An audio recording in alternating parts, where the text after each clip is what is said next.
Welcome to this week's episode of the Aliens and Cowboys podcast. I'm your co-host Garrett. With me tonight is Joe and Nate. Hey guys, hello. With this episode this week is going to be episode 4 of season 8, Game of Thrones. I guess I don't really know the title of the episode. Doesn't matter. They're not really releasing them as is anyways. They always release them afterwards. But what we're going to do is, like we always do, let's start with some listener feedback. Nate? An individual that I spoke with really enjoyed our transitions and asked how we do them. And I said, just years of experience. And also, winks, nods, and baseball third coach signaling. Stealing home. And exactly. I think that's a lot more in depth than mine. We just don't. I was not under the impression we had great transitioning.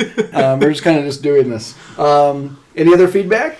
That's it for me. All right. Joe, cool. Feedback? Yeah, I did have some listener feedback, and this particular listener, totally understand where they're coming from. They felt we were a little bit too hard on episode 3, actually, of Game of Thrones Season 8. They really enjoyed the Battle of Winterfell. So I want names. Did they didn't like my boring comment? No, they just didn't like, they thought we were overly critical. I guess would be the easiest way to sum up. Which I understand where he's coming from. I also rewatched it. I told you guys last episode that I would be rewatching it, so I did, and I had a new appreciation for it as well after I rewatched it. And maybe we need to take it into the full context of where the season is going to, and then look back at the episode. That too. I think it's tough to gauge some of these things in kind of encapsulated episodes. Taken as a whole, yeah, I think it'll be interesting how the season pans out. So. Okay, I'm not on that page with you. That sounds like you disagree. Well, I'm kind of on the page that this might be maybe the worst season of Game of Thrones. And not because I feel like that the content is bad, but I feel like the content is rushed. And granted, we can't stop 6 episodes. I know they're trying to fill it in. But I feel like if it was 10 episodes... I just feel like the spacing would be a lot better. I feel like the plot line would be a lot better. And we would get more time with the things that we actually wanted versus the 2 arguable episodes at the beginning that we probably could have condensed and then a very long war, which essentially nobody died in. And that's just troublesome, in my opinion. Yeah, fair enough. And I agree with you in terms of the 6th episode. Well, I completely am in agreement with you about that. I do think, just like we already won't rehash it too much, first 2 episodes we mentioned how it's a lot of build-up. 3rd episode didn't go the way we thought it might. 4th episode, well, we'll dig into the 4th episode, but there's a lot of things to tie up. So, well, and I'll tell you, I put a poll up on Twitter just asking which of the 4 episodes was everybody's favorite. And Season 3 won with about 50% of the votes. Or sorry, not Season 3, I apologize. Episode 3, Battle of Winterfell came in with 50% of the votes. Episode 4 was second. Gotcha. Episode 2 was third, and then Episode 1 was the final one.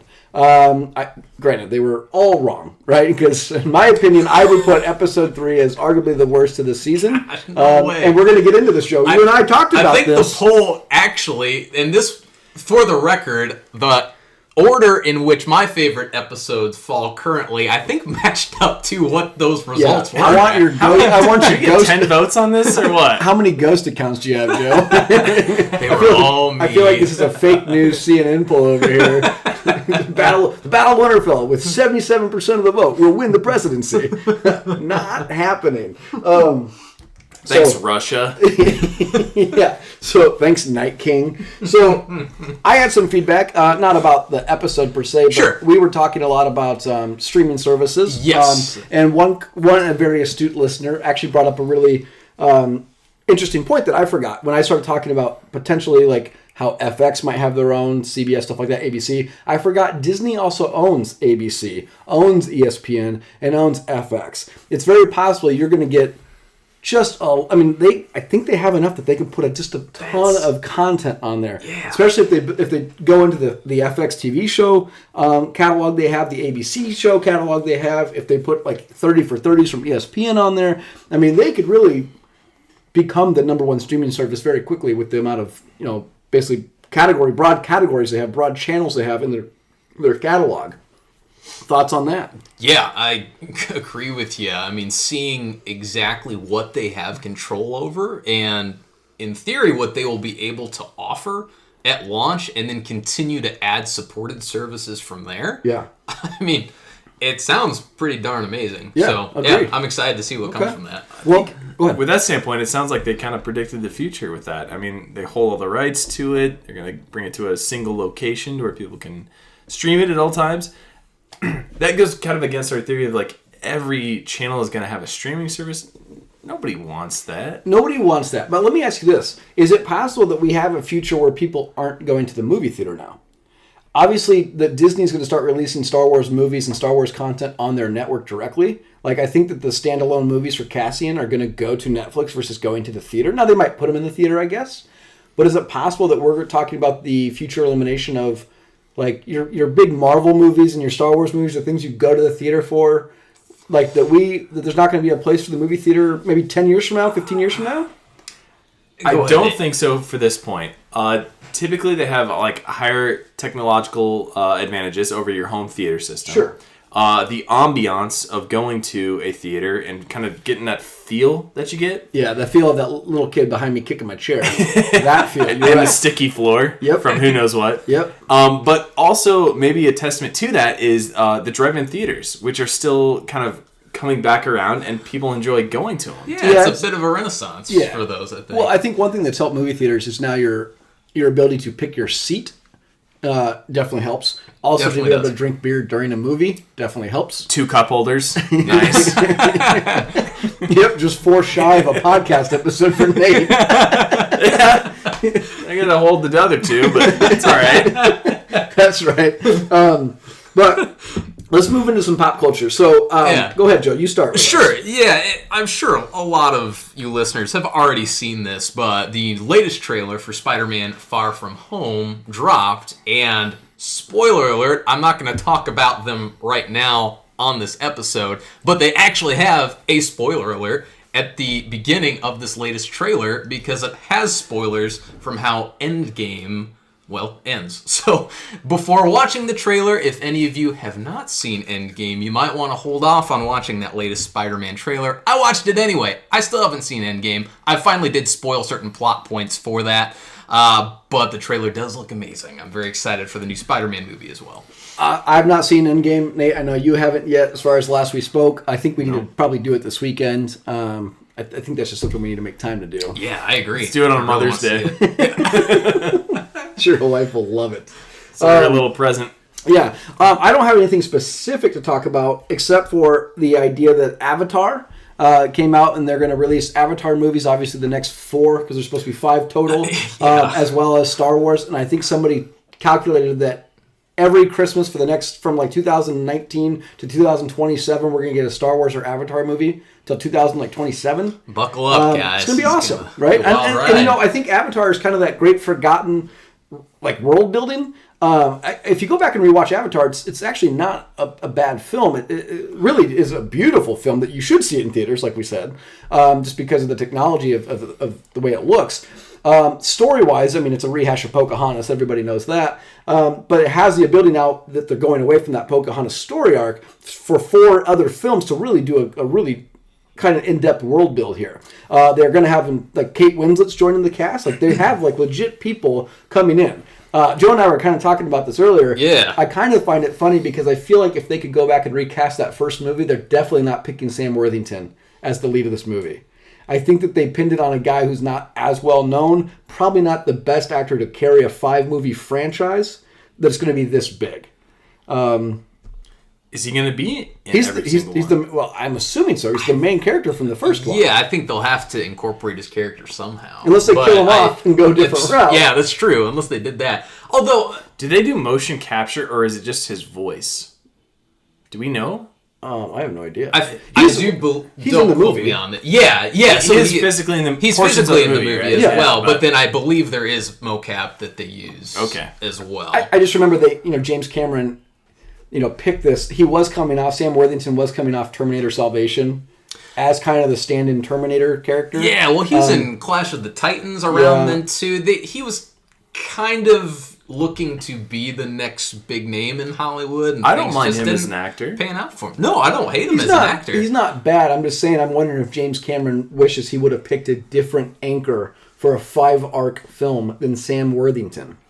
Nah. Although, who knows? He's in it to win it now. Yeah, I mean, if they bring Sam Worthington back, who knows? This could be his next opportunity to kind of break back into the scene and show people, hey, no, I do deserve to be here in this role in these blockbuster films. This kind of, I'm going to liken it to the metaphor of like the sport athlete that has the really good 1 year, gets that really monster contract for a 5-year deal, sinks a franchise because he never lives up to it. That's what I'm going to go ahead and say that Sam Worthington is. It's like that 5-year quarterback contract where the guy had one breakout year. I think there's just a lot of other names you could really, and no one in particular that I can think of to run that, but I think that, I don't know, I think that they had much higher hopes than what he became in Hollywood. My opinion.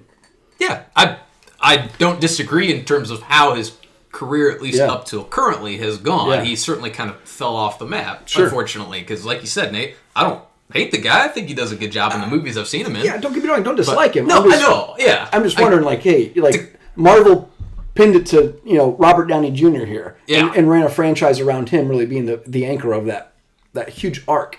I'm just asking if maybe Sam Worthington's not the guy to pin your career, your 5-movie arc on. And when you consider how much money each of those movies is going to cost, $200 million with all the CGI. Oh gosh, I'm talking about $1 billion depending on one guy's success. Yeah. That's heavy to think about. Yeah. No, agree.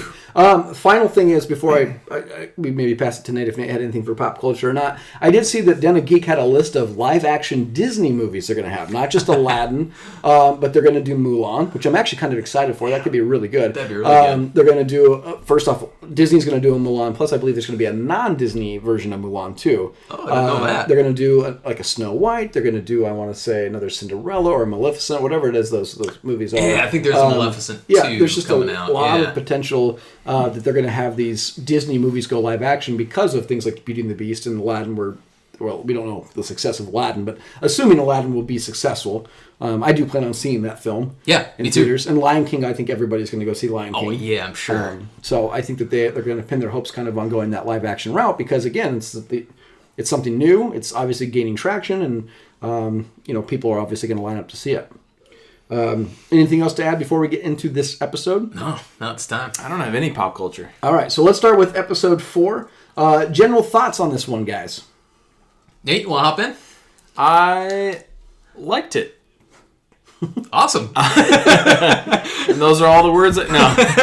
I did like it because you get this kind of reset after the battle from episode 3, right? And you start to get a little more into that political intrigue that so many people enjoyed originally with the series. And you kind of see this dance with the Game of Thrones as to where people are putting their pawns, even if they win this battle against Kingslanding, where it's going to play out in the end.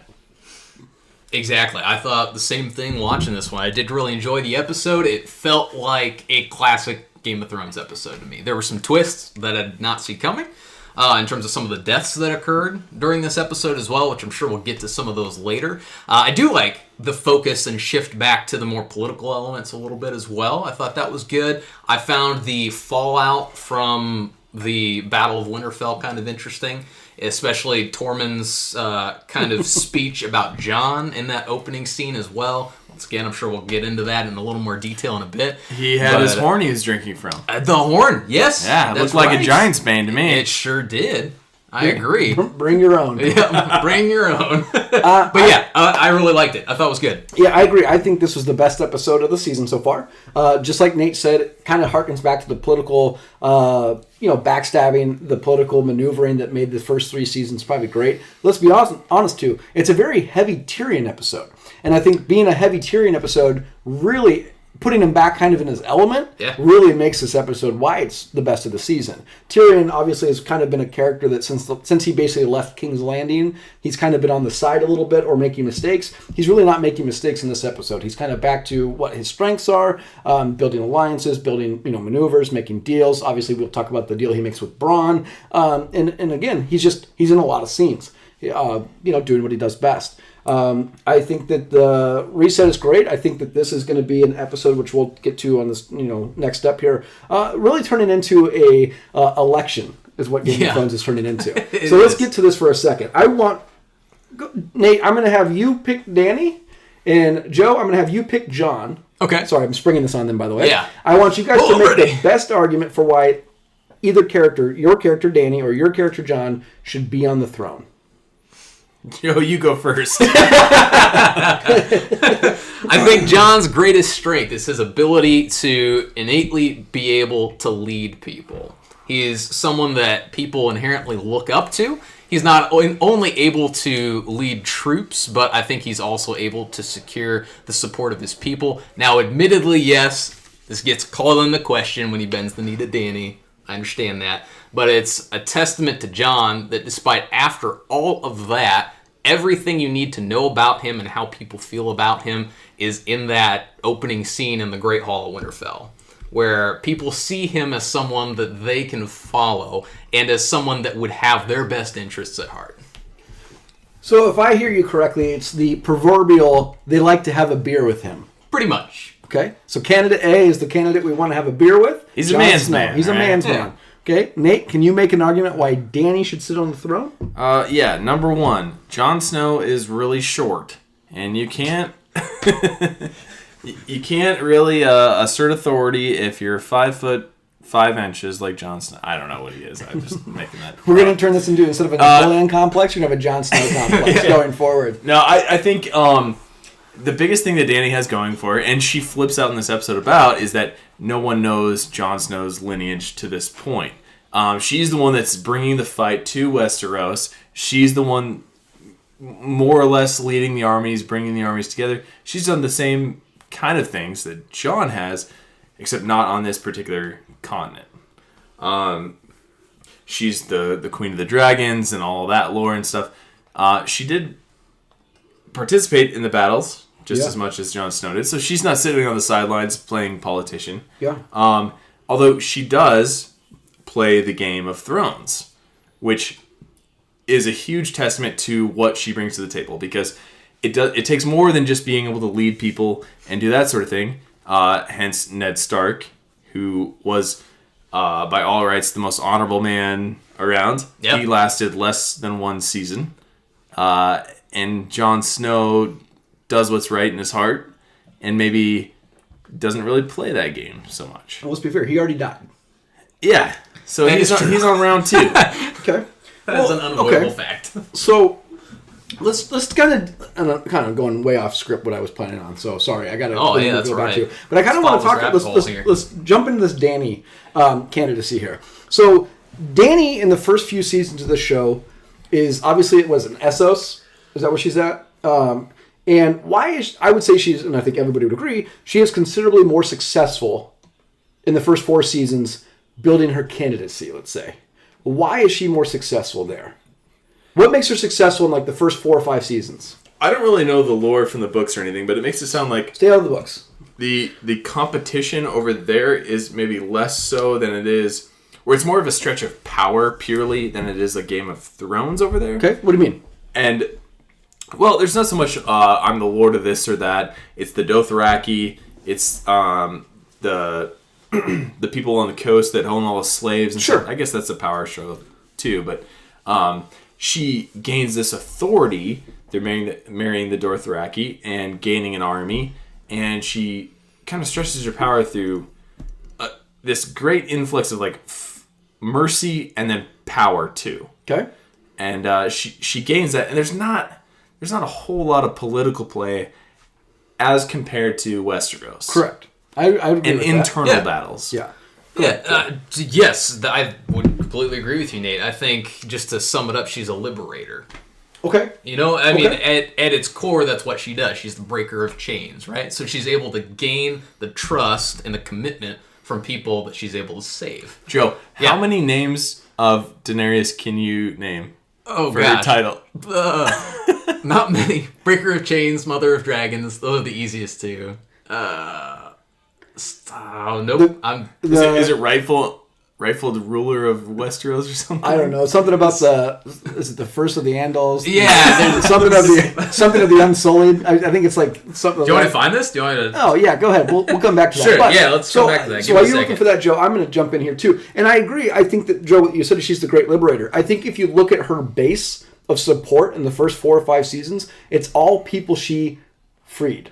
Exactly. Except for the Dothraki. She didn't really free the Dothraki, but she basically helped take them on this like journey and save them through the desert, but went to like Marine and you know, got the Unsullied and saved the slaves, basically. So she's liberating these people. So the question is, are these people really loyal to her? Probably. They really are, because they're not technically slaves anymore. anymore. They continue to support her. Right. That's their choice to support her, right? Especially when she has the Unsullied. She gives them the option to leave. They choose not to. And that's how she gains their loyalty. And I would say Grey Worm's probably one of the most loyal people in the show, right? And she has that to back her up. I think when she comes to... Okay, so we acknowledge that she is able to liberate her base. She's able to gain their trust. That's why she has that support. So going to Westeros now, when she comes across... Why is she not as successful? I think maybe there's more respect on the other continent, right? Okay. Like, there's more honor maybe in it, too. Whereas people in Westeros are more willing to backstab you to take that throne, and then they can manipulate the narrative to whatever they see fit.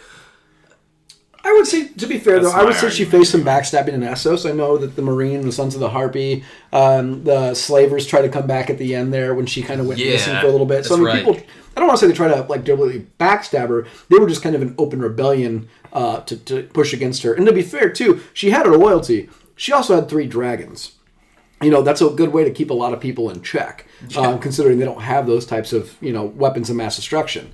But going back to the Westeros, though, what do you think, Joe? Why is she not as successful in Westeros? I think a lot of it has to do with the fact that people in Westeros are so set in their ways. Okay. They have a preconceived notion of who the power players are, of where their kingdoms are, of where the lines are drawn. And while, yes, obviously the whole concept of the show is the Game of Thrones and these people vying for power to be the ultimate ruler of all these kingdoms, people are kind of isolationist in a way from that as well. The North, the South. You hear about this clear, almost demarcation that kind of splits them right down the middle. And then on top of that, you have people north of the wall, the true North. So these people's loyalties are already steeped in probably thousands of years of tradition and history. So for someone to come in who's completely not a part of their own personal history, as far as they know, this is how they would be viewing it. Correct. They probably don't want any part of it. They're going to stick with what they're familiar with, even if what they're familiar with isn't all that great. Well, how about the idea that she's simply a Targaryen, and they've had that. They've watched that movie before. They know how this ends. The only history that they know is of the Mad King. I mean, maybe Dany Targaryen is no different than, say, like a George Bush or a Hillary Clinton, right? We've had this family. We don't want this family to be in charge again. Jon Snow, although he's a Stark, he is a bastard of the Starks. He kind of represents the 99%, whereas Dany's coming from the 1% lineage. Right. You know what I mean? She doesn't really have the respect of the people there. She hasn't gained it. She's not working on the wall with these people. She's not going to war with these people specifically, right? And so she's not able to unite them in the way that Jon does. He's a leader by example. Sure. Right? And word travels throughout the North. Yeah. He's right there in the thick of it, shoulder to shoulder with everybody else in the trenches. Which, and it's funny you say that, because going back to the last episode, I'm kind of shocked that he was on the dragon. Oh, okay. Because she's fought in others, like she's been in many other battles with the dragons and not had any other riders on them. I'm just shocked he wasn't there in the castle or on the front line with his people, and that he was on the dragon. I'm going to put that as a mark against him. I feel like he should have been there. I know that his bigger goal is the Night King, which he didn't even get a kill anyways. Right. I don't know. I just think that's kind of an interesting dynamic. I think these two are obviously candidates for the throne here. And I'm not talking about any outsiders, but just these two specific who arguably have the claim, right, by name. These two arguably have the claim by name, and probably the biggest opportunity to take the throne. So, any more thoughts on that before we jump into more scripted ideas? No, I think that's good. All right. Sorry to take us off that that rabbit hole there. So let's start the episode. We start off at a funeral, right? They have all the bodies stacked, and they're pyres. They're going to get ready to light them on fire. Yep. Jon kind of steps out and gives a speech. Thoughts on that? Oh, that was a good speech. Thoughts on Jon being the one to give the speech? I think that initiates that he has the power, right? And he also has the respect. he's the one. He's the war leader, right? To rally the troops, and that carries a lot of weight politically as well. Well, it's kind of interesting too, because I would say John's kind of maybe more of like the actual commander versus she's like the president. Like he's going to be in the trenches with you fighting. She's kind of not going to be in the trenches with you, or she'll be at a mile high in the air shooting fire down. Right, pretty relatively safe until this episode. Yeah, right. But obviously, I think this entire episode is going to be our first half of this discussion will be this dynamic between John and Danny. Yeah. Their idea for them building candidacies here. And they kind of both are kind of maneuvering against each other at this point. I don't know if John stepping out to give the speech is a maneuver against Danny. I don't believe that. I don't think he has any ill will. He doesn't. Yeah, I agree. John just acts in a way that he thinks is in the best interest of other people. And I did not view really any of his actions throughout this episode as intentionally being subversive to Danny. It ends up being that way, as we'll find out, of course, by who he tells certain things to. But I don't think he's acting from a point of view that he's trying to subvert Danny's authority. That's just the unintended consequence, which is also the other part of Jon Snow. Natural leader, great warrior, does not think things through. He doesn't even know where he's at. I mean, like he doesn't, like you said, he doesn't think things through to understand what the implications of what he thinks he's doing the right thing. Yeah, but he doesn't understand how other people will read into that and buy into that later on in the episode as well. Mm-hmm. Now, to be fair, the whole point of this speech, I think it made a lot of sense for John to be the one to give it. So I also, in this specific scene, I don't think Danny is viewing John as kind of stepping on her toes, for lack of a better way to put it. I think Danny's probably okay with John at this moment giving that speech, right? I mean, he is the Lord of Winterfell. He is the one who kind of helped initiate to bring all this together. Now, without Danny being there, they wouldn't have been successful. I highly doubt anyway. But he's still kind of the catalyst for all this to have happened, and they're still in the north. So that made perfect sense, in my mind, for Danny to be okay with John doing it, and just for John to simply be the one giving the speech. How much better would it have been had Sansa given the speech? That would have been cool, too, yeah. Yeah, power play. Yeah, how great would that have been? I think that should be a rewrite, that she steps out and gives that speech. Okay, so let's go from there to dinner. Yeah. There's obviously a big dinner with a lot going on. It's a very long scene. It is. So a lot of moving parts in this. I kind of have some bases here, like kind of bullet points of spots to hit. I don't know if they're going to be in particular chronological order, but I'm just going to go down from what I remember. Sure. Danny gives her speech at dinner, but most strikingly, as Gendry's trying to find Arya, which we'll get to Gendry and Arya later, that Danny just decides on a whim she's going to stop him and basically promote him as to what's the castle? Lord of Storm's End. Storm's End. Yep. Right, yep. And make him Lord of Storm's End. That he's no longer arguably a bastard. He is now Gendry Baratheon, and he's obviously shocked. Right. Jon is a little shocked, and Sansa I think is a little bit taken aback. He could have just been assassinated right then and there too. You know what I mean? Sure. Well, but it's just kind of interesting because you see, Tyrion and Varys, and I want to play, obviously we'll have their discussions a little bit. They're obviously a little bit shocked by this. They're kind of obviously side-eyeing her. Everybody's kind of side-eyeing this move. This is clearly a power play post his speech. So even though Jon does not realize he is giving this speech as a power play, Danny thinks that this is a power play. Because their last conversation that we have seen them have is that he is Aegon Targaryen. Yeah. As far as we know, there's no conversation that has taken place since. I'm assuming the characters in their lives have spoken, but nothing serious has happened most likely since this, right? Since the battle. Thoughts on Gendry becoming Lord of Storm's End? Good for him. He's a noble gentleman. What I think really plays into that is Danny delegating power, which means that she has power above who she is delegating it to. Yeah, nice. And she's also creates an ally, right? I'm gonna butcher this, but I think what I remember from history class is Napoleon Bonaparte I think it's Napoleon. I'm gonna ruin this. Go for it, man. I can't wait for this. The crown, like the church tries to crown Napoleon Bonaparte, and he takes the crown from them and says, "I'll crown myself to give myself the power because I've provided the power to myself." The church is not providing me this power. I'm providing the power for myself, and that's the correlation that I get to. Whether that historically is correct or not, check like your 7th grade historical teachers. I love how you go. But I think the point. I really hit my point there. I don't even know where to go with that. Nailed it.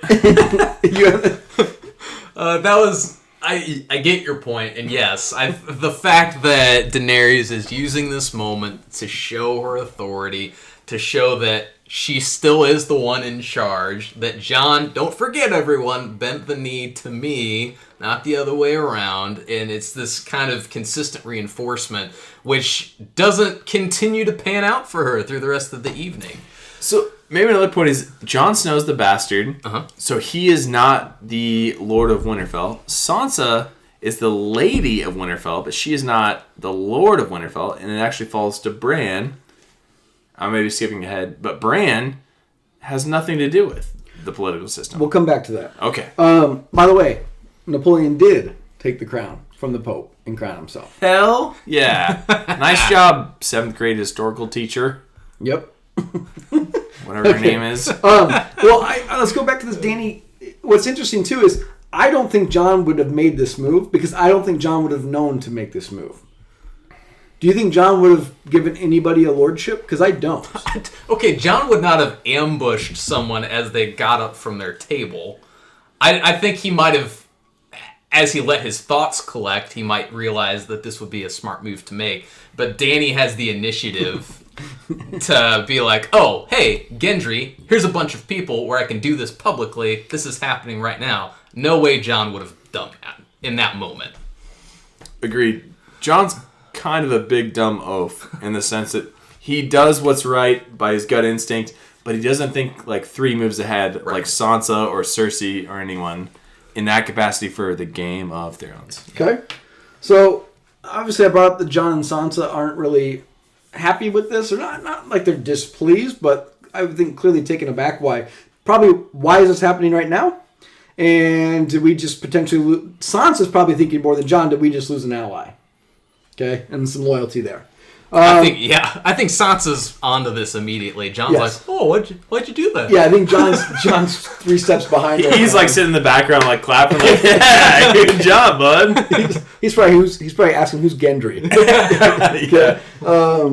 So let's go on to let's stick with this perception between the two, just Jon and Dany, and we'll get this part out of the way. Sure. So Dany's sitting there drinking Starbucks. Oh, it's so great. Did you see they edited that I did. Yep. Did you see that, Nate? You know what I'm talking about? Oh, I heard it on the radio, but I didn't see that they edited it out. Yeah. So she's sitting there drinking Starbucks, and she's overhearing a conversation that Tormund is basically drunkenly with his Giant's Bane, talking about how Jon's this great leader, that he needs to drink more because throwing up is a great thing, and that he would basically essentially follow him, and that he's a natural, essentially, leader king. Yeah.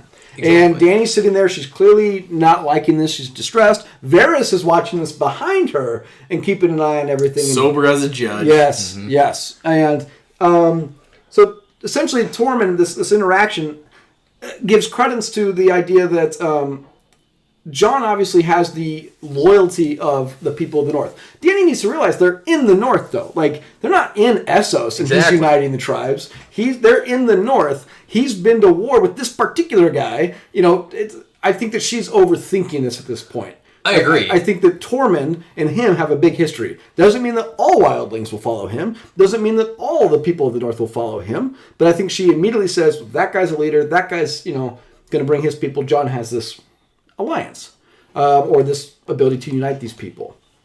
Now, does she think of it that way, or does she simply think that, well, this is one group of people that's going to not be a part of my army anymore? Is she more worried about her army, or is she more worried about Jon? Oh, that's a good point to bring up. I think she might be I would say it's a bit of both. I'll take the easy way out.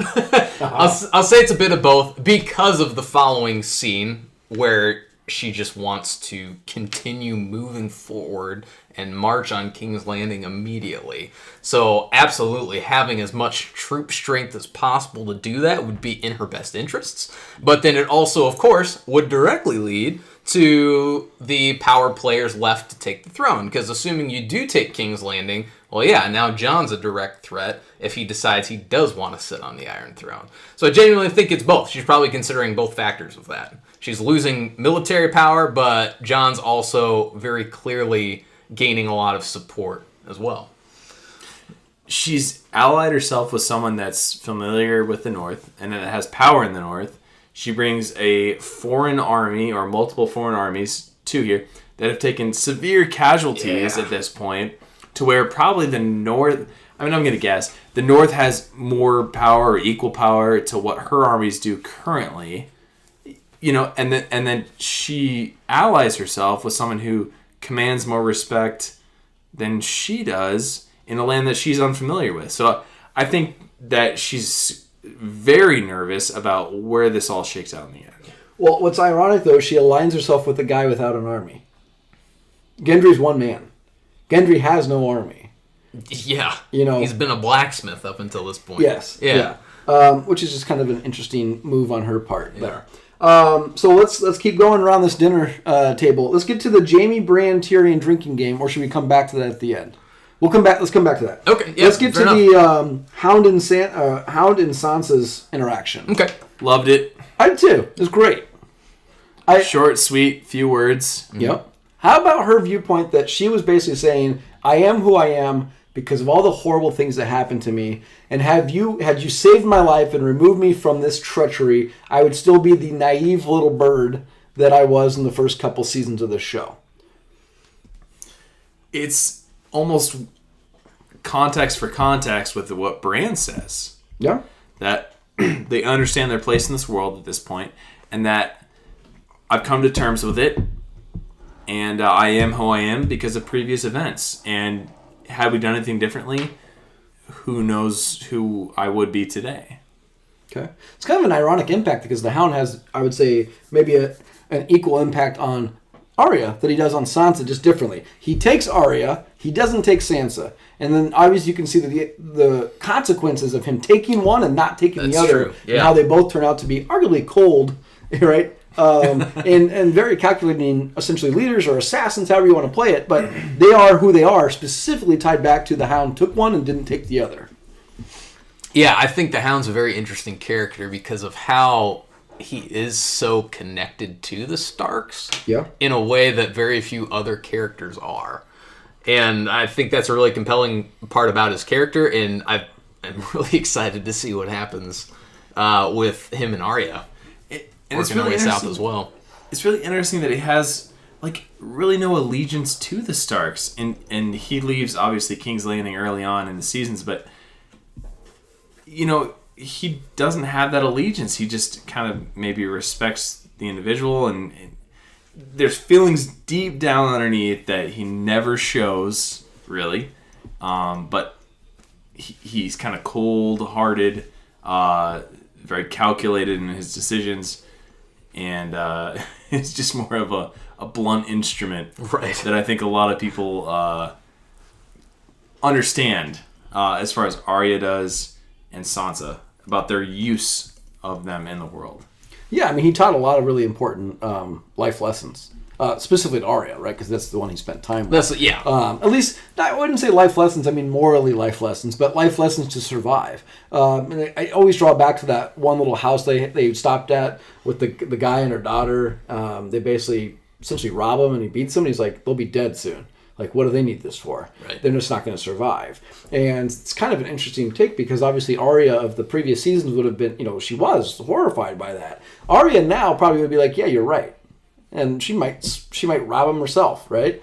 It'd be interesting to see where she would go in that particular situation. I don't know. I kind of disagree, actually. I think that she is able to adapt and take the best parts of both of those mentalities. Like, I still view Arya, I think she's a much more noble character than, let's say, the Hound is, who is out more for his own interests, by and large, anyway. So I think she's been able to learn from the Hound and learn that, yeah, you've got to do certain things in order to survive in this world. But she's also a Stark, and I think that she's also been raised. She looks up to her father still. Ned is very important to her to this day. I mean, we all know Cersei's on her kill list still for the wrongs against her family in general. So I think she's able to see both sides and kind of take the best of both. So I don't know in that circumstance if she would rob someone, especially not someone who's helpless like that. But it's very clear she will throw down, if she has to, with just about anybody, if it's in the interest of self-preservation or protecting someone she cares about. I think she's got this self-preservation about her, but she's become so sufficient at surviving that she can give to the less fortunate, let them survive, and she'll know confidently that she's going to be able to get by. Okay. Yeah, she'll find a way. Okay. That's kind of the nurture side of her, I guess. Yeah, exactly. Well, this one we can't. We'll get to Jaime Bran and Tyrion's drinking game right now because the final part is the Hound and Tormund's interaction. Okay. That. So let's do Jaime Bran and Tyrion drinking game.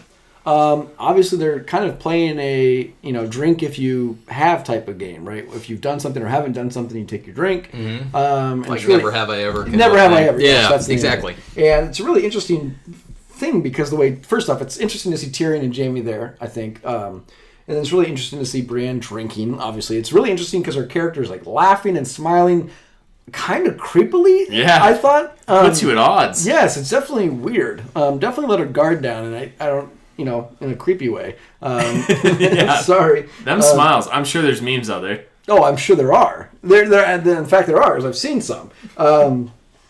Thoughts on this particular game? I thought the drinking game itself, up until the very end, was a great moment where it just let these characters not be fighting and take a moment to just have a good time. Which, anytime this show can do that without having someone die immediately as a result of that good time, seems to be pretty rare. So I really liked most of this scene. I didn't like how they ended it where Tyrion questions if she's still a virgin, and then everything that follows from that, which we'll get to in a moment. But the rest of the drinking game up to that point, I thought was a pretty funny scene. That makes me think about why Tyrion would even bring that up as a question. Oh, I think he's playing wingman to his brother. I think he is too. Yeah. Yeah, let's be honest. I mean, Tyrion knows how to push everybody's buttons. Yep. So, yeah, like there's that combined with the fact he's sitting right next to Jaime. Yes, and this episode is Tyrion back in his element, right? Yeah. He is pulling all the strings of this episode for the most part. Obviously, Bran gets up, kind of stalks off. Tormund's going to follow her, and Jaime basically interrupts him and stops him, and Jaime essentially says, I got this, and then Tormund's stuck with the Hound. And he says that she broke my heart, right? And obviously, the two minutes later, a lady coming by with a pitcher of wine ends up going with him anyways. Just what a contrast between the Hound, who has like no feelings, and kind of the psychotic Tormund who doesn't care what he does. His heart's on his sleeve, which is just... Yes. I love this kind of... I won't go as far to call him a warrior poet, but he's just this complete berserker, phenomenal warrior, but at the same time, he's got just like this big heart, and he lets his emotions out there all the time. So his character's great. I hope we haven't seen the last of him. I would love to see him make a surprise appearance over the next couple episodes. So, Joe, I got a question for you. Sure. Is there any character that you see yourself in Game of Thrones? Oh gosh, I'd see myself in. Man, that's a. Who are you? Yeah. Are you playing that game? Which character are you? I feel like everyone's so incredibly flawed on the show. I don't want to be like, oh, I'm definitely this person. Two of my favorites, though, would be Gendry and Beric. I like, obviously, Beric, you kind of get the impression, and even some of the stuff he does in the show, you could probably call into question. But overall, I'd say he's pretty noble. I like his cause that he's initially given in Season 1 when he set out to go find the Mountain and bring him to justice for the wrongs against pretty much everyone the Mountain has come into contact with. So I kind of like certain parts of his mission. Maybe interesting that I paired Beric and Gendry as two of my favorites because of that the betrayal that happens there in earlier seasons. But Gendry as well, any character that's a blacksmith, I'm immediately partial to. From the short time that I did work as a blacksmith, actually, in my past history. So yes, 1800s. Yeah, exactly. So for all you listeners out there, I worked on his second life. Yeah, my second life, and I am by no means. I can't even consider myself a blacksmith anymore. But for a few years, I worked at like a living history museum, essentially, nice. Where I got to dress up in period appropriate clothing and work as a blacksmith all day. It was the coolest thing ever. So anyway, Gendry though, I think he's also a pretty noble character.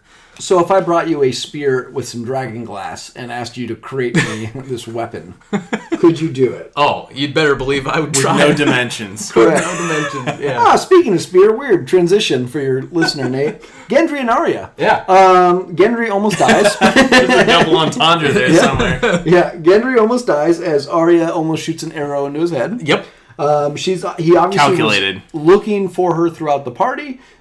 She was also, I thought, was she at the funeral? She was at the funeral. Arya was, yeah. Yeah, sorry. Yep. But she was not taking part in the festivities. No, she did not. And Gendry, obviously, after having relations with her from the previous episode and surviving the war, and then realizing he just got basically a lordship, decides to go 0 to 60 in the I love you column and proposes marriage. Yeah. Nailed it. Yep. Except for that one part where she says, nah. I'm not a lady. That'd be maybe more the turn off. I'm not a lady. No, yeah, I think Gendry is also a character, actually. He's similar to Tormund in some ways, where his feelings, his emotions, they're just kind of out there. I don't think he's trying to hide a whole lot. He's probably riding this high from this party, where he's been partying with everybody. Obviously, we know he has feelings for Arya. Now he's just been made a lord. So he's like, yeah, I gotta go find Arya and tell her this. And from his standpoint, probably why wouldn't you ask this? I mean, they survived a battle that neither of them thought they would survive. They clearly care about each other. Yeah. I mean, so from Gendry's standpoint, it probably makes sense just to go like, hey, let's lay it all out on the table. Is this something you want? Well, okay, so let me ask you this to a broader discussion. So Sure. The show has obviously tried to craft some of these relationships. And really a lot more leaning into it in the beginning part of the season. Obviously your Jaimes and your Brands. And these aren't new, right? Gendry and Arya, these have, I don't think Sansa and Theon was trying to be one. Yeah, that was a different kind of relationship I think they had. Yeah. Jon and Dany, Tormund and Brienne. My question is, where do we see Gendry and Arya actually ending up together at the end of this season, at the end of the show? I'm beginning to doubt that now. If things had panned out maybe a little bit differently, yes, but I think this exact episode she says exactly everything that needs to be said to tell Gendry why this type of relationship would not work for them. So unless they do it just as fan service, where they say, oh, people want Gendry and Arya to be together, so let's have them be together if they both end up surviving. Yeah, okay, it's some fan service, sure, but in terms of Arya staying true to how her character's progressed by now, she doesn't strike me as the kind of person who's now going to kind of go settle down with Gendry and rule, over anything. So. I would normally say I agree with you, but I also think that her viewpoint towards arguably how important family seems to be in the last 4 episodes for her. That's true. I think is maybe a point to make that maybe she's going to lean towards wanting her own family. I think the fact is, can we just say that she's going to go off and be an assassin the rest of her life? Like what? I mean, maybe. Obviously, we're not going to get an epilogue probably with her. Right. Are we going to really kill off Gendry? I hope not. No, I don't think so. There's no point to kill off his character. Yeah. It doesn't serve any purpose. Like him dying has no effect on the show. Same thing with was it Missandei? Missandei dying had no effect on me, and I'll get to that in a little bit. Half these people, if they die, I don't even care because they're living. They should have died last week, so they're living on borrowed time. Again, we'll get into that. But with Gendry, are we gonna? I mean, they're gonna have to pay fan service to this because I don't think people are gonna be happy. Fair enough. Like with Brienne and Jaime, we can at least make the argument that Jaime's probably gonna die. Which means they can't be together. Right. If Gendry and Arya are both surviving, are we just supposed to assume that Gendry's just going to be happy living with somebody else when he clearly just proposed? No, I don't necessarily think he'd be happy. I do not know if it fits Arya's character. Family is very important. I absolutely agree with you. Family is very important to her. I'm just not sure it fits her character arc that she'd just go settle down with Gendry. I don't know. I think, what's the many-faced man's name? Drakanagar. Drakanagar. How many imaginary apostrophes are in that name? think she takes over the role of like his role as far as appeasing the many-faced god at this point. She's a pure assassin. She's been trained by him. She's seen the world. She's done the business. She's killed many people. Right, but that's what I'm saying. She's already done everything. Why not settle down Yeah, now? that's okay. A good point. That I was going to say. That hurts my argument. Yeah, if she's truly...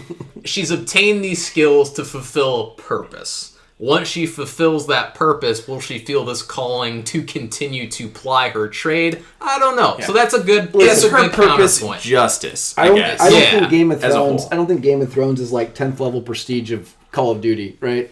I think at some Never point been. Couldn't tell you. She has it. See, I see it this way, and I want to get. We can address her kill list in a little bit. She has a kill list. Right. When that kill list is complete, I feel like her arc is complete. Okay. What's she going to do? Just start adding names to it? Because I think her kill list is one more name, and then she's done. Well, it's the Hound. No, she's removed him. Oh, yeah. Good thing I stopped you because Cersei. Cersei's basically it. Oh, do you want me to get into this now, or do you want to wait? No, we're gonna wait. We're gonna come back to it. All right. Okay. Well, I think that, like I said, I think she has a kill list of one name left, and I think that once that name is gone, I feel like she'll be content. Okay. I also see Arya as someone who will always try to help in the best way that she can. So whether that means maybe it does mean settling down with Gendry, kind of doing what's right for her people in that sense, being a strong leader, because she very clearly is a strong leader. Otherwise, would it be something that's a bit more abstract, where she actually actively goes to try to help people less fortunate, which would mean she's not tying roots anywhere, planting roots anywhere. Okay. So, I don't know. Okay, so if you had to make a ruling right now, do these two end up together at the end of the season, Nate? Nate says no. I'm still going to say no. Oh, okay. Let's move to another contentious relationship. John and Dany. Dany, after she stalks off after the festivities, she comes to John's room, asks if he's drunk. He's trying not to puke. He almost falls over. No. Right? Maybe a little. But I think this is a really interesting thing because John reiterates his love for her. She reiterates her love for him. Still not mentioning that they're related. Like, it's still not coming up as far as I remember that they're not like, you're my aunt, we can't do this. That's still not an issue to them. Spoken out loud. Well, correct. Spoken out loud. It kind of is. Are you talking literally right at the beginning or throughout the entire scene? I'm talking throughout the scene that he's not like, hey, we slept together, you're my aunt. Right. They don't have that direct conversation in terms of you're my aunt, but she very much alludes to that entire conversation because I think she references that she wants things to just go back to the way that they were. Yep. So, yeah, I mean, in terms of directly having the we're related conversation, they don't do that. Well, for me, I don't take it from her perspective that she wants it to go back to the way they were because she doesn't like the idea she slept with her nephew. I think she doesn't like the idea where it's at because now the nephew has the claim to the throne. Oh, I 100% agree with you. Yes. This is not a I don't think she's being like, oh, I just wish things were the way they were for pure intentions. No, she's like, I wish this wasn't a thing so that no one could contest this. I was listening to another podcast where they were talking about this. It's not a Game of Thrones podcast. But they were talking about the idea of incest. They're like, well, yeah, Targaryens are all full of incest. But they're like, but are the Northerners into incest? Because John was raised in the North, so maybe the incest wouldn't be a thing for him. Really interesting kind of comment to be like, is he just all of a sudden okay with this incest when it didn't seem like it was common practice up there?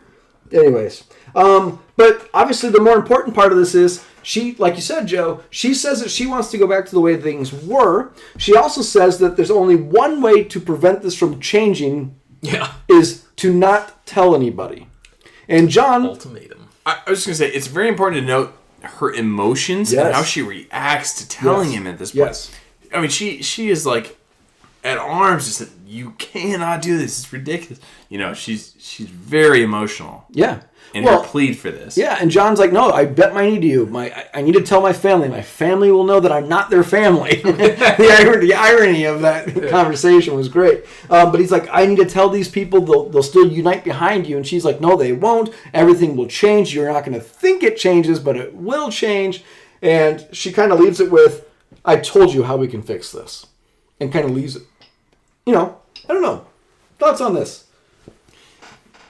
Daenerys kills Jon, and then he's brought back for his third life. No more coming back from the dead. All the priests and priestesses.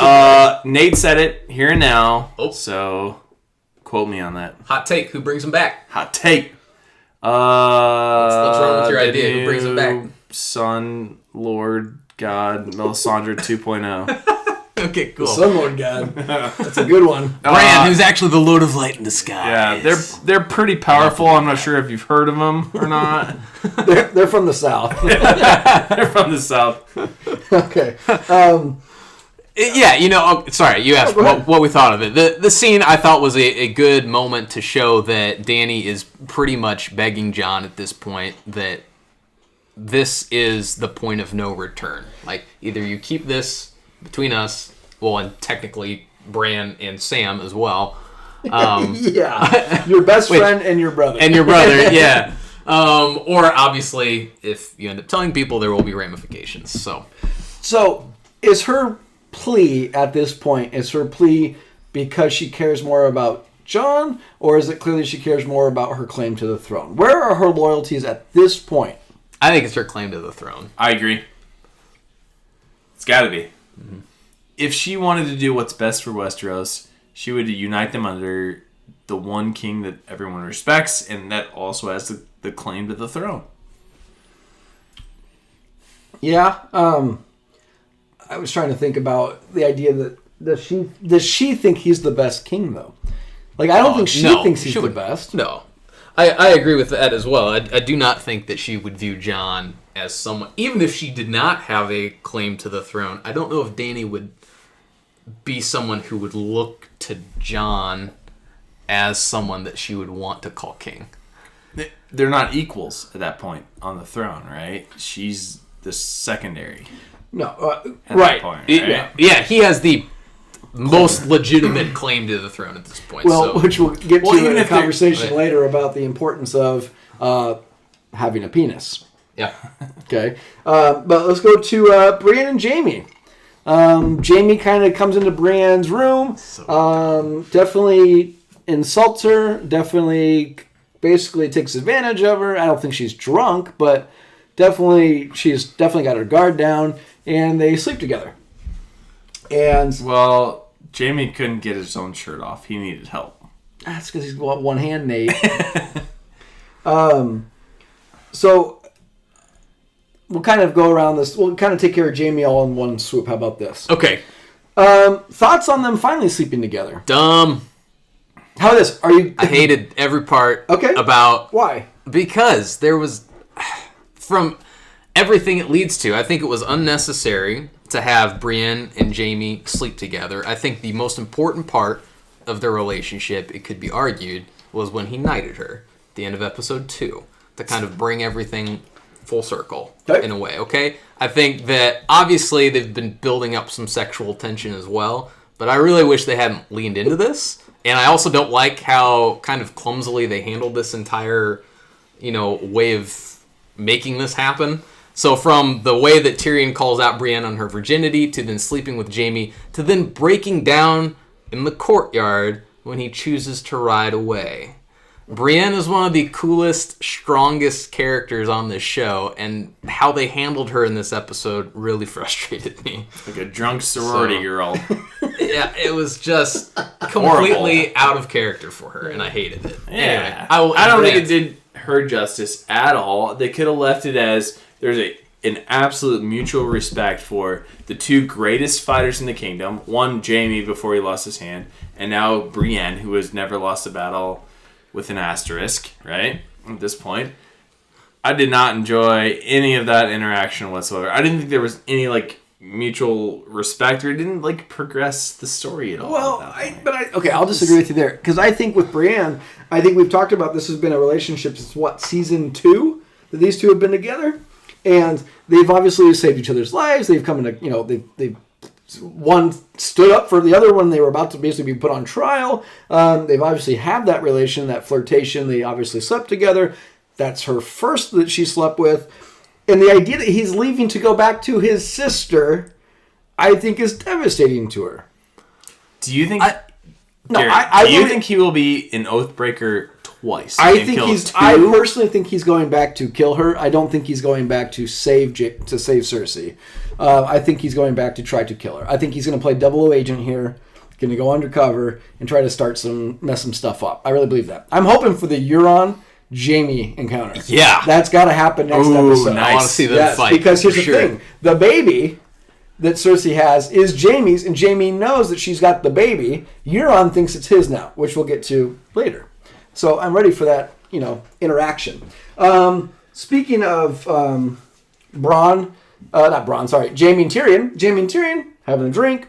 They're having fun. They're talking about their conquests. And Bronn runs in. And we've been waiting for Bronn since basically episode 1? I think it was episode 1. Yeah, because he's kind of missing in action for the last couple episodes. So Bronn finally shows up. Bronn immediately is pointing the bone arrow at them. I'll just be on the record. I totally hate what they did with this character here. Okay? He is threatening Jaime. He is threatening Tyrion. He is basically asking for double, which is in his character to ask for double so he can switch sides. So you don't hate that part? I don't hate that part. What I hate is the idea that he is basically threatening Jaime when he's not acting like they weren't decently good friends, and he shoots the arrow towards him. He's also punching Tyrion in the face when their entire relationship is based off of making snide, rude comments to one another. Yeah, I actually liked this scene. I didn't mind how they handled Bronn's character, and in a way, how I read this was maybe a little bit different.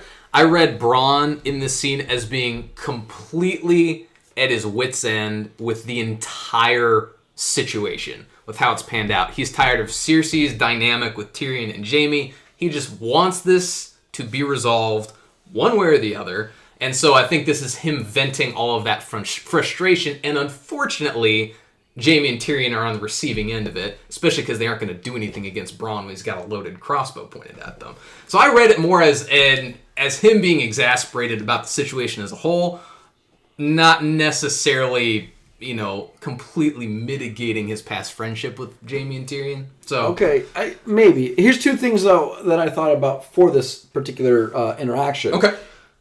He makes the comment that ever since he saw the dragons, he knew that Cersei's side was not the side to join. Yeah, that's true. Okay? But he also makes the comment that he can pick off a couple of the generals in the in the North Army to make it maybe more evened up. So that he's making them, make a decision here. Right. Is Bronn going to play a bigger role in 2 more episodes? Because Bronn's basically been, again, he said 2 scenes. One in a brothel, basically, or foursome, and he had one here between Jaime and Tyrion, who are his 2 arguable allies at two different times. In fact, Bronn helps Jaime learn to fight again and trains him how to fight with his left hand.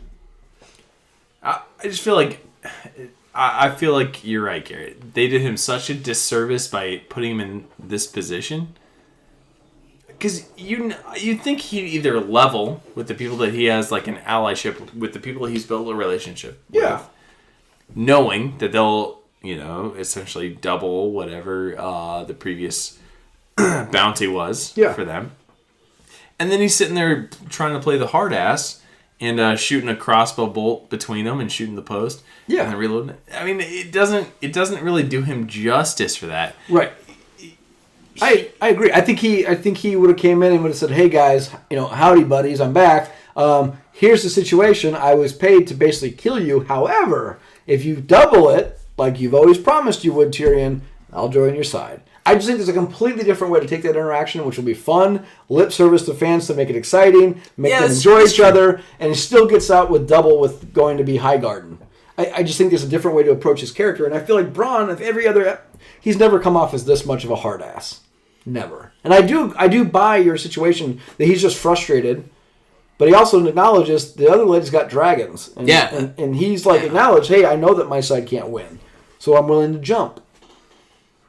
Which is silly because if you acknowledge that queen is going to win, Dany's going to win the war, right? Yeah. Essentially. Why would you ever side with the losing side?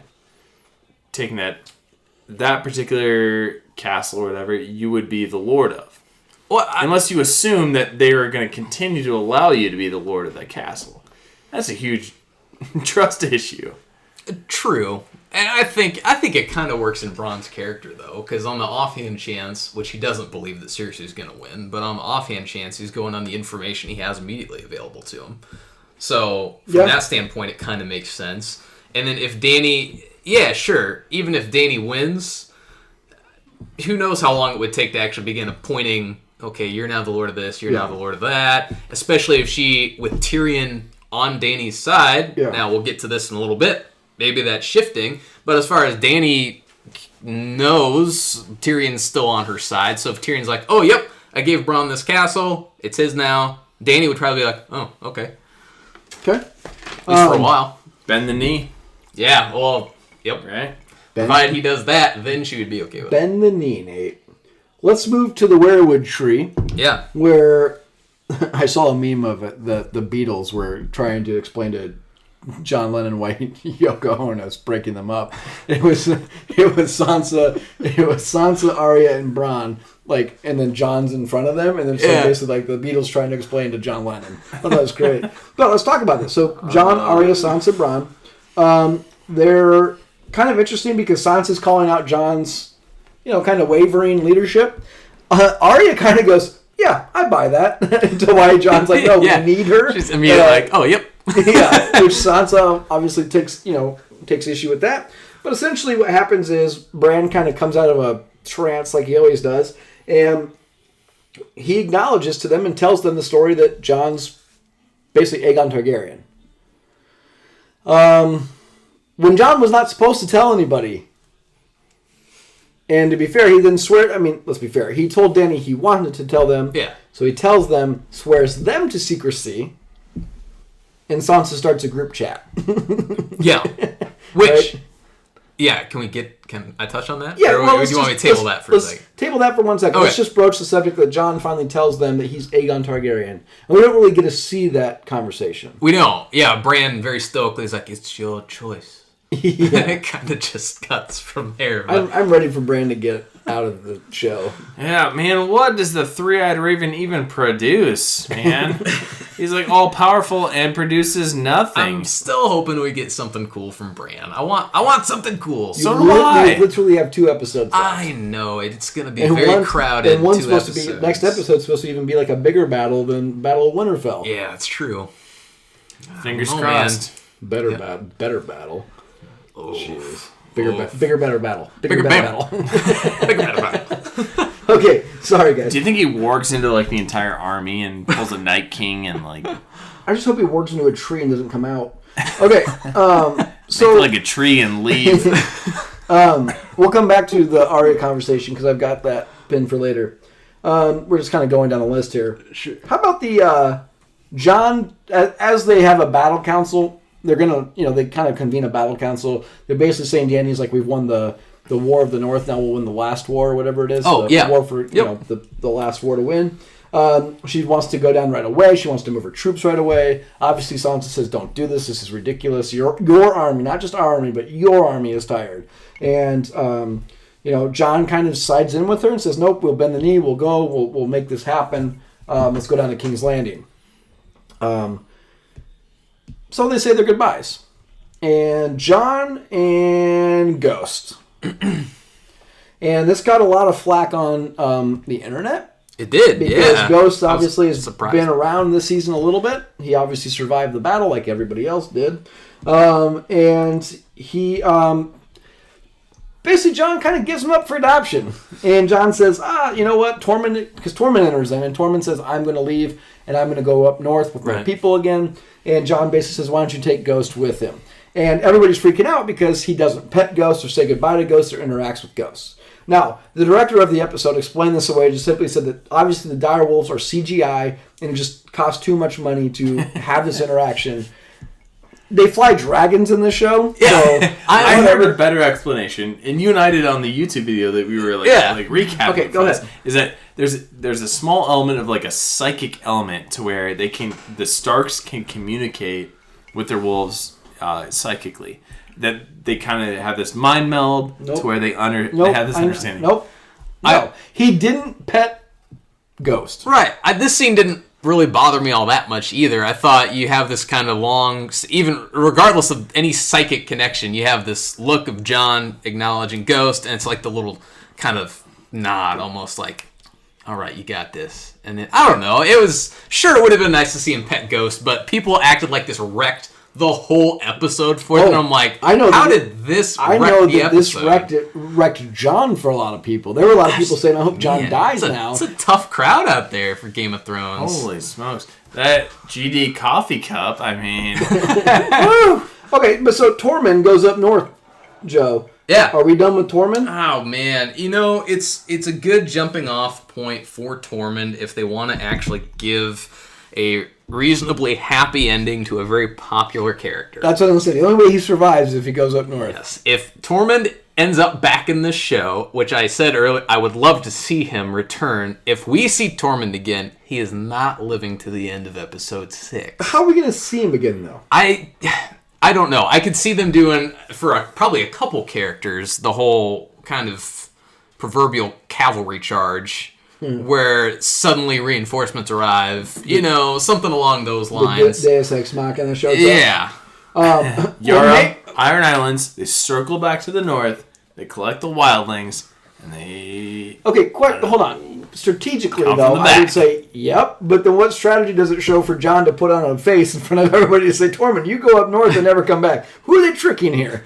Right? I think John's like very one-dimensional in that respect. I just think I think that simply Tormund and his people are like, this is too far south for us. The weather here sucks. Yeah. We're going back up north where it's cold. The dire wolf clearly can survive and live up there. We'll take him with you. Yeah, it's like 40 degrees down here, which is way too hot. Yeah, with me and my furs and my beard. Give me a spin-off series. We already got one spin-off series coming. Give me one with Tormund and Ghost north of the wall. Let me see that. Yeah, I agree. Do me right. At least one dire wolf will survive. Yeah. So I would be okay if this is truly the send-off for Ghost and Tormund. Regardless of how the rest of the series ends, I will take a little bit of solace in the fact that Tormund and Ghost had a reasonably happy ending. Okay. To return north of the wall. That's fan service, by the way. I take offense to that, too, to be like, yeah, we didn't have enough in the budget to put in a okay. Can we circle back to that for a second? It's like, oh, I'm offended. Yeah, it's just ridiculous. But I agree. So repeatedly, I'll get off my soapbox in a second. Repeatedly, the showrunners and various people have said, exactly like you mentioned, Garrett, they've explained it away. It's just too tough to render a dire wolf. Yep. I am not an effects professional, so I do not want to insult anyone out there who is a member of that community. But you're pretty close. I understand. But you're a blacksmith once. Yeah, I was a blacksmith that one time. No, slept at a Holiday Inn. Yeah, I understand how difficult that must be, but I have a hard time believing that we can't find a way to use a little bit more CGI to incorporate these dire wolves. Oh, I'm saying boo-hoo. It's Put them in the ridiculous. show. Yeah. Listen, I think they had a ton of value. we saw dragons getting nailed with ballistas, Yes. which we'll get to later, and lots of blood squirting out and then falling through. Gosh, yeah, poor Rhaegal. Yeah, there's just ways to be around it. They could have said bye to the Ghost. If this was the last time we were going to see him, considering they make a big deal of the dire wolves throughout basically the first 6 seasons of the show. It's maybe some lacking lore. How about the idea that Ghost sat by his dead body before they brought him back? Yeah. Okay, just wanted John to remember that. Maybe that John doesn't remember that. No I don't know, respect. like Barrick told No you, respect. lose a little Yeah. bit of yourself each time Yeah. you're brought back. Who knows? Obviously not a dog person. Not a dog person in his new life. Yeah. So let's get to Tyrion and Sansa have a little kind of meet up. And Yeah. Tyrion and Sansa, obviously Tyrion kind of points to her and says, listen, you need to get along with Daenerys. And this is obviously as they're marching, they're starting to leave. Everybody's starting to head down to the King's Landing. And she's like, Tyrion acknowledges, hey, you need to get along. This is in your best interest. You're trying to push her away. At that point, Dany's flying dragons above that obviously show of force. It's working. Tyrion says that she's the queen. She'll be the ruler. Sansa kind of lets out, what if she's not? What if she's not the best choice? What if she's not the rightful heir? Obviously, Sansa sworn to secrecy. Littlefinger taught her very well to play the game. Who better than to let that little nugget out than to Tyrion? Yep. of all people. But she doesn't know John at this point. No, she does. Oh, she does. Yeah, because John had that meeting with them where he tells them that he's okay. So not she's John. hinting that she knows. Yep. Yeah. So And Tyrion does not know. Tyrion does not know at this point. No. Not Okay. until his conversation No. with So Sansa. she's dropping hints. Yeah. But Tyrion takes this information where we're going to lead to and goes to Varys. Yep. And this is probably one of the best parts of this episode, in my opinion, is Agreed. Tyrion and Varys having a one-on-one discussion about should they change their allegiance, and is it in the best view of the realm, essentially, especially from Varys' viewpoint, to throw their allegiance behind another for the throne, somebody like a Jon Snow. Not necessarily even Jon Snow. Right. Just anybody but Daenerys at this point. And they discuss the idea that this is actually treason. And Varys says that he has always been a defender of the realm and will always defend the realm. Tyrion questions what the realm even means. Yeah. But they have this this is a conversation. good question. Yeah, they have this conversation about they swore their allegiance. They are the top advisors for Dany, and that's who he's hand of the king or queen. This is who they serve. Thoughts on this, guys? Comments on this? Varys, in my opinion, doesn't have really any allegiances other than trying to do the best by the people of the realm. So I think he would have to lean towards Jon Snow at this point, and he has to recognize that. And yet that conflicts with the earlier on in the episode where he doesn't drink, he kind of swears his allegiance to some point with Daenerys. I don't know if that's part of the game that he's trying to play. I'm assuming it is. No, but that's why.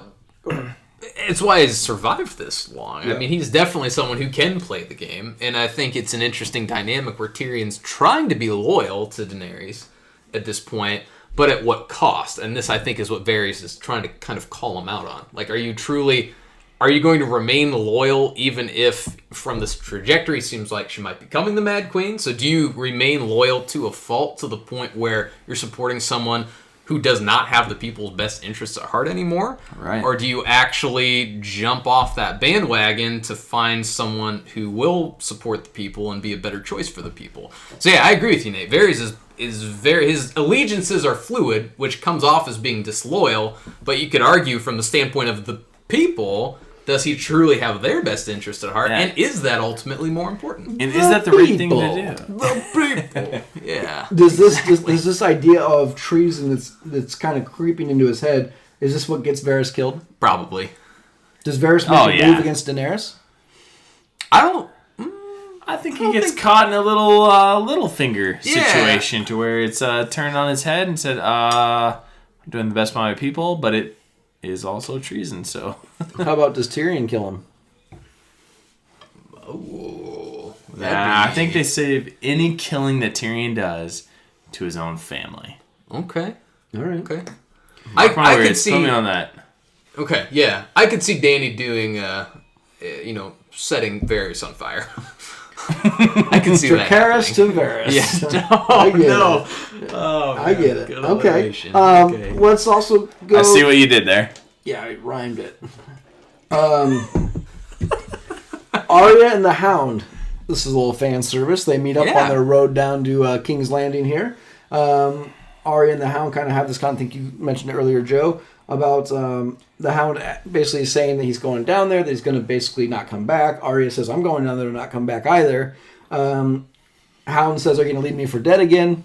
It's obviously a callback to when Brienne beats him, and Arya basically robs him and leaves him to die. Right. Okay.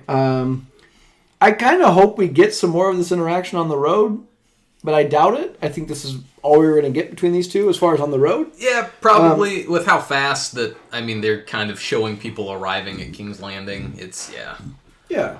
They're going to teleport, which I know is a huge inconsistency. And So, Joe, it obviously probably means you're getting Clegane Bowl next episode. Yep, I would agree. And Arya's probably going to end up involved somehow in this. And the Hound's clearly going to die. Right? His character, there's no reason for his character to survive. Yeah. He's basically been trying to die, essentially, for 2 seasons now. Let's keep moving on just to get this through this episode for you guys. At King's Landing, Dany is on a power trip as she is flying her dragons so the people of King's Landing can see it. And out of nowhere, basically a ballista bolt strikes the dragon, kills it. Yeah, I think that's at Dragonstone. Oh, I'm sorry, dragon. So they think they're safe at this point. Where they're, if you're talking about Euron's ambush, I think they're. Sorry. Nope, that's fine. I just wanted to clarify. But yeah, are you sure that's at Dragonstone? Because I thought that Tyrion and Varys were at Dragonstone. I thought they were going to King's Landing. I thought they were outside King's Landing because then they go meet up at the wall at King's Landing. Right, but I thought when they maybe right. I'd have to go back and rewatch when they wash up on shore there. I thought that they were.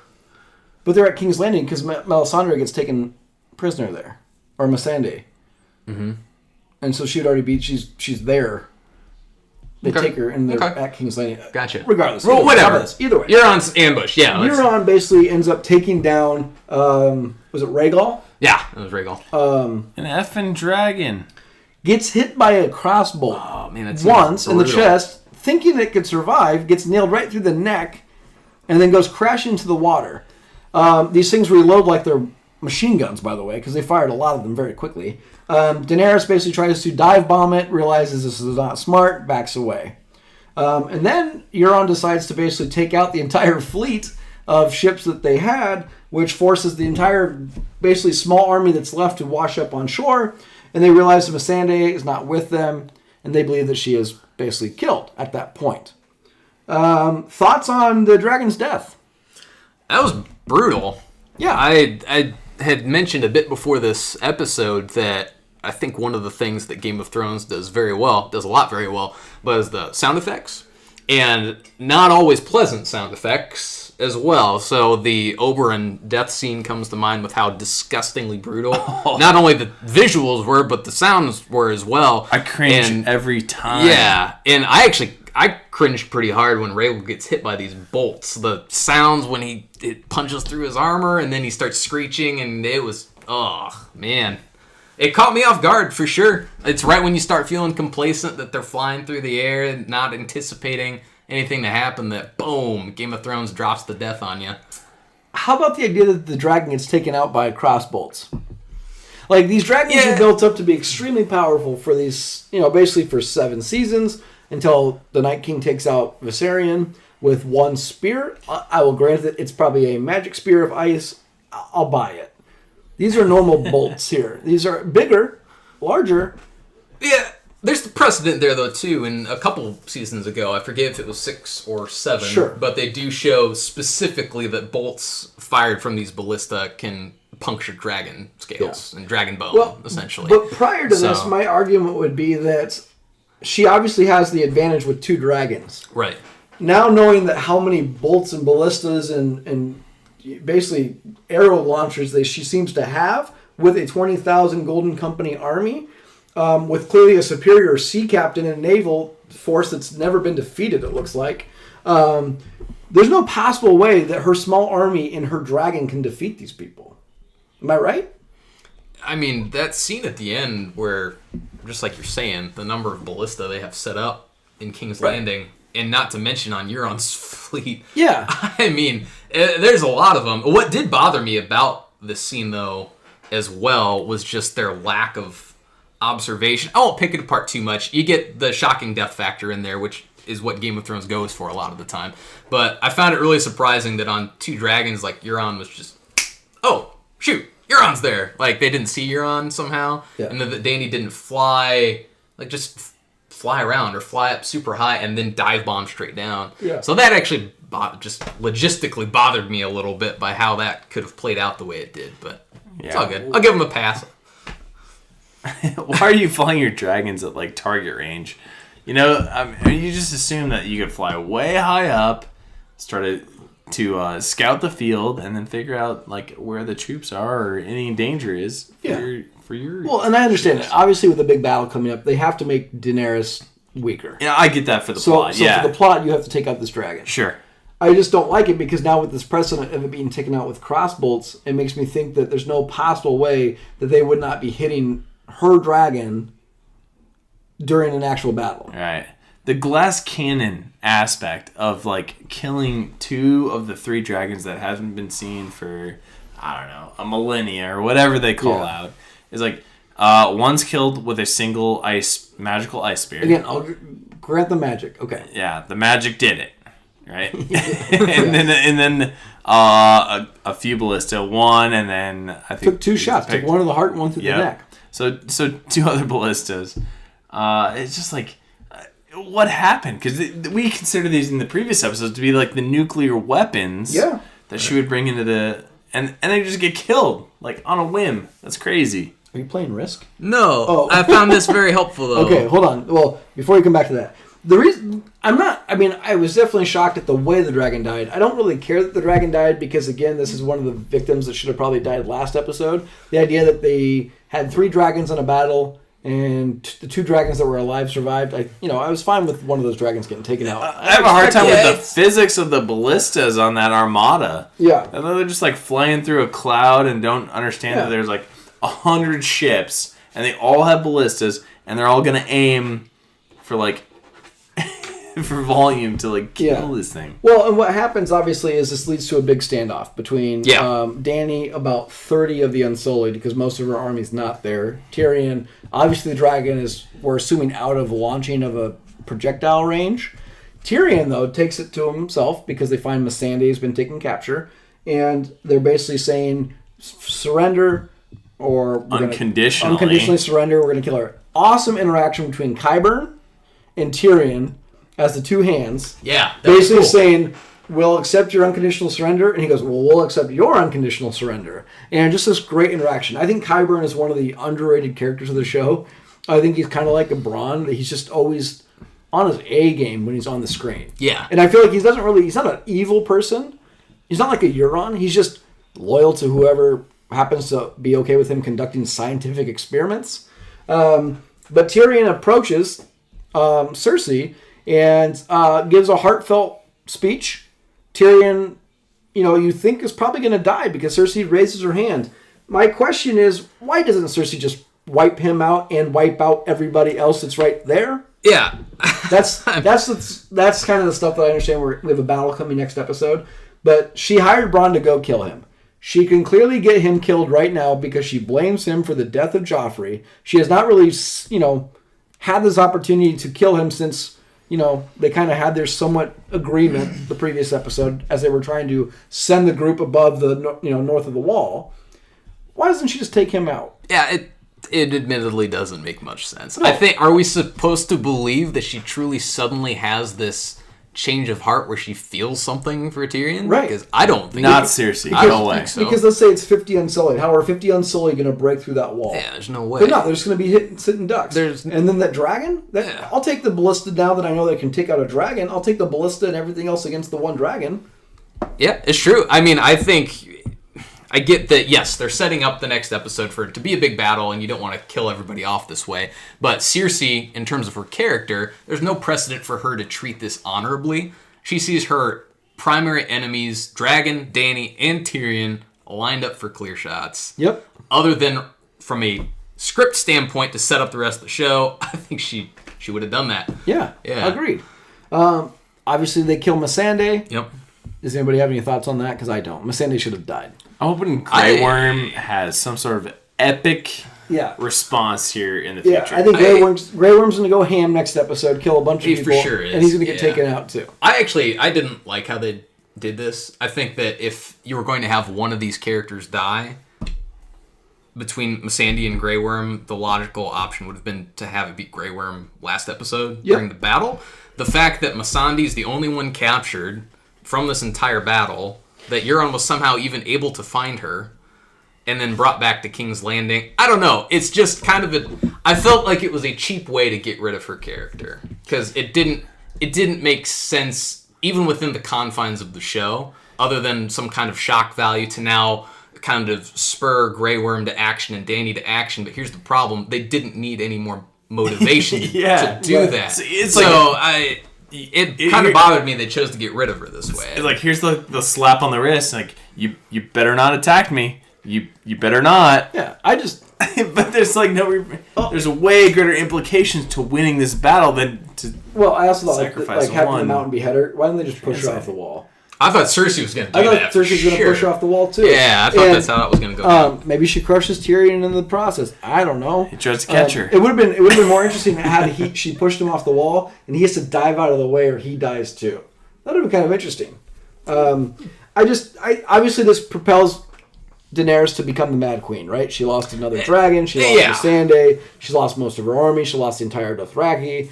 Like, she's obviously going to go really ham next week. And you know what? I don't blame her. This is the first episode where I'm like, hey, I'm kind of pro Dany right now. Like, I'm okay with her going crazy. I get it. I'm fine. I think that's a super interesting plot development, too. I want to see it. Because I want to see what every other character does in response to her going crazy. Yeah. Yeah. Agreed. Definitely. Go Your risk comment earlier, I won't spend much time on it. I was just trying to remember the distance between Dragonstone and King's Landing. Yep. They're pretty darn close. They're actually across just Blackwater Bay, which is not a very large body of water. Okay. So that actually makes a little bit more sense in terms of how Euron would be able to get back and forth, regardless of where that ambush scene occurred. That makes a lot more sense for distance-wise. Okay. They're not very far apart at all, especially not by seafaring vessel. Come for the hot takes and stay for the geography. And Nate's political history. Any more things to add regarding this episode, gentlemen? No. All right. No, I don't think I have anything. We want to thank you guys for joining us tonight. As always, tell your friends, tell your families. Go out to iTunes, hit the subscribe button, give us a rating, 5 stars, or Nate will complain about you. If you want to get to us on Twitter, we're at Alien and Cowboy. If you want to email us feedback, questions, comments, concerns, at aliensandcowboys@gmail.com. We'd love to hear from you guys as far as which episode do you think is the best. Yeah. We got some feedback from that. We would like to know which your guys' episode is the best. Also, if you guys have opinions right now on who you think will end up on the throne, let us know and we can address that. Other than that, anything else to add, gentlemen? Nope. All right. Well, have a good night, guys. Cheers. Cheers. Cheers.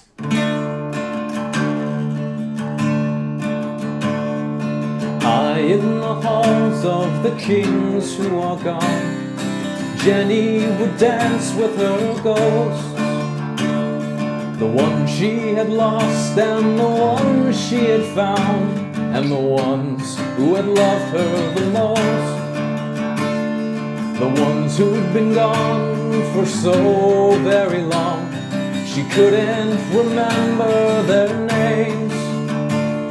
They spun her around on the damp old stone, spun away all her sorrow and pain, and she never wanted to leave,